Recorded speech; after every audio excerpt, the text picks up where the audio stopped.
Yo. This is the Outspoken Podcast.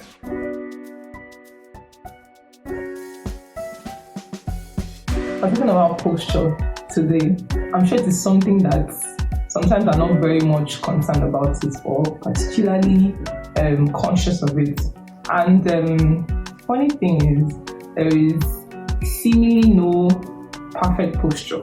Exactly, because at some point we've been less unconscious of how we sit, how we stand, how we walk most of the time. But it has been discovered that when we're less conscious of it, we can tilt to the extremes of how we sit, how we stand, how we walk also. And I feel like this is more of a problem for people with remote jobs, where they have to handle their systems, have to work with a very wide screen, and then yes, the comfort of your chairs too. It actually, goes a very long way. Yes, and the nature of your job, like I mentioned, we have some people that go very long hours on heels, and they're just like me. When I'm on heels, my work posture changes automatically. I don't know if you're like that. So when I'm on heels, if you see now, I'm trying to actually sit right. I want to be and do what I'm preaching at the moment. So I am trying to maintain my shoulder length. I'm trying to sit upright, allow my chin, be erect on my neck, and other stuff like that. So bad posture is when you are tilting to the extremes of your body. You are exerting certain weights on different parts of your body. Beautiful thing about knowing what to do is that it cuts negative cycles, in that good posture helps you to reduce fatigue, it helps you to maintain self-confidence, it helps you to maintain a good body stance and how you think about your body too. Exactly. This reminds me of when I used to be in secondary school, and I almost hated one of my teachers for this. And she would always come to the assembly because I was so tall. I think I was the tallest in my class. And then I stand at the back. I was always the last, if not second to the last. So she would come and I'll just notice she's eating me behind my back, and she's trying to make me stand even and all of that. And I'm like, don't you have something else to do? But actually, I think it paid off, because when I'm stressed, even sometimes now when I'm stressed, I tend to slouch, I sit in, tend all the weight to my body. So it is actually a bad posture. So to the good postures, how do you know when you are doing it right? How do you know when you're standing straight, you're sitting well, you're walking well? In fact, I learned that a bad posture can interpret to having low or no self-confidence in yourself. It interprets to you not knowing what you are doing at that point, especially in interviews or where you have to talk or do a session or interact with people of bright minds. People say that your sitting posture speaks a lot about your mind. One of the bad postures that I got affected with was kyphosis. This is a condition where you roll in your spine into your body. Yes, you are sitting this way. So this is kyphosis. I'm beating myself up on the rampant. I don't look pretty. It is kyphosis, and it is a bad posture, because this can in turn cause what is called a hunchback.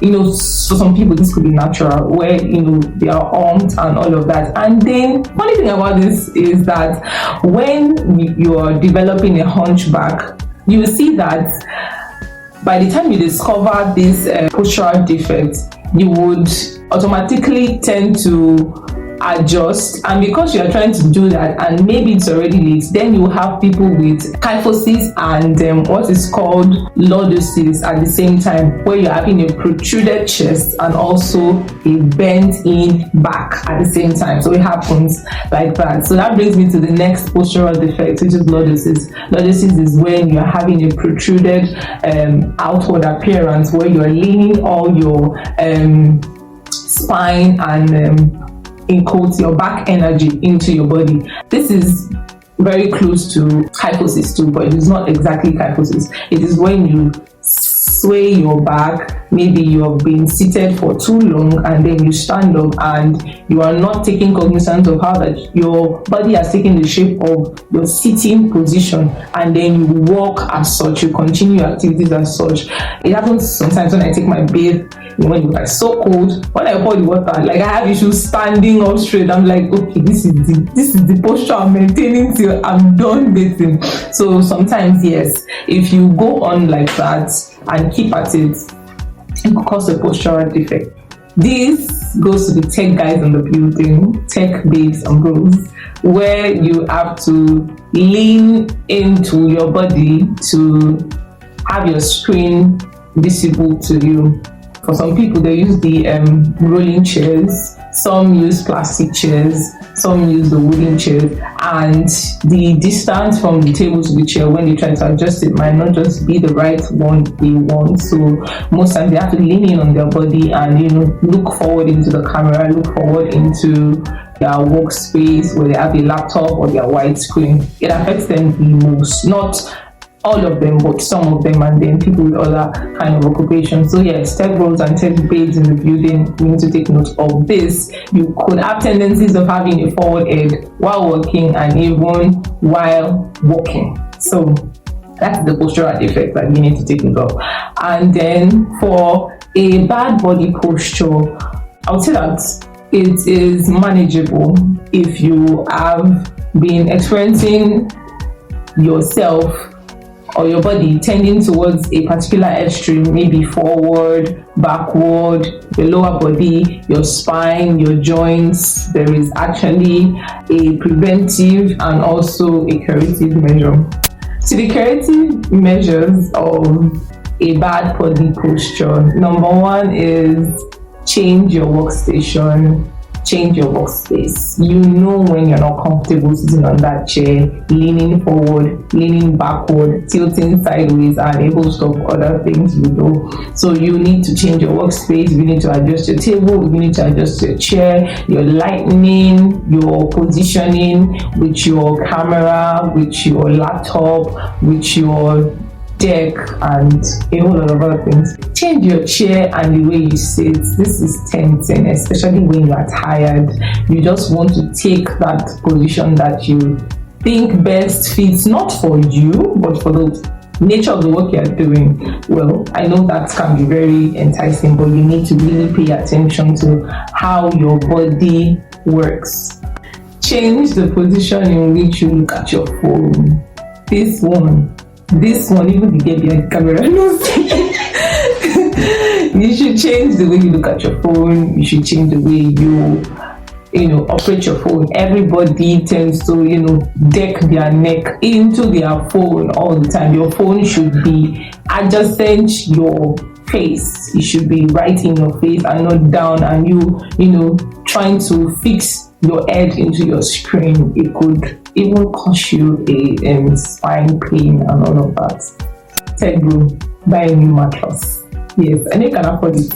Buy a new mattress. Use a pillow even when you are sitting. Use a pillow when you are lying down. Buy a new mattress. There are orthopedic mattresses, yes, that can help you to properly shape your body in case you feel pain, in case you feel a postural defect. So there are mattresses for different body types. You don't want to buy a mattress that's too soft and you are literally feeling your body on the floor. Then instead of opting for heels, you can wear a more comfortable wear like your canvas and your flats. I'm telling you this, but I don't know if I'll be able to adopt it because I love my heels so much. I like the way I walk in my heels. So yes, I can maintain my body posture in my heels. So you're not me, I'm not you. Do what works for you. So, but yeah, if you're a lady and you can feel your body tilting to an extreme, please opt for something more comfy, something more supportive, like a flat or a canvas or a sneakers, whatever rocks your boat. Also, breathe more deeply. I have noticed that the bad posture of kyphosis presses in your back into your thoracic vertebrae, which is your chest. So it makes breathing even less comfortable for someone with a postural defect of kyphosis. So please breathe in deeply. It helps your body to stand upright and to help you fixate your body in the right position. Very importantly, pay attention to how you walk. How you walk actually is a dysfunctional body posture if you're not taking proper cognizance of it. Even how you go about your daily activities, washing, bathing, picking up things, picking up and lifting heavy materials can also cause a dysfunctional posture. The last thing here on my list is know when to seek medical advice. Know when to visit your doctor, especially when pain is getting involved. You're starting to feel some certain kind of way. You're feeling pain in your joints, you're feeling pains in your muscles, you feel your body adjusting to a particular kind of posture that is quite uncomfortable. Please know when to visit a clinic or a medical personnel. So guys, I've said a lot about our posture, and I believe that you are really going to pay attention to how you go about your daily activities, how you talk to people, how you push yourself to be confident, how you work, how you go about your daily activities also. Most postural problems can be solved by being conscious of your habits, the things you do, how you do them, and in turn can affect how you see yourself, the implications to how you see yourself in relation to your bad body postures. So I believe that you've learned a lot and your notepads are full. I'm going to see you next week. Have a very great day.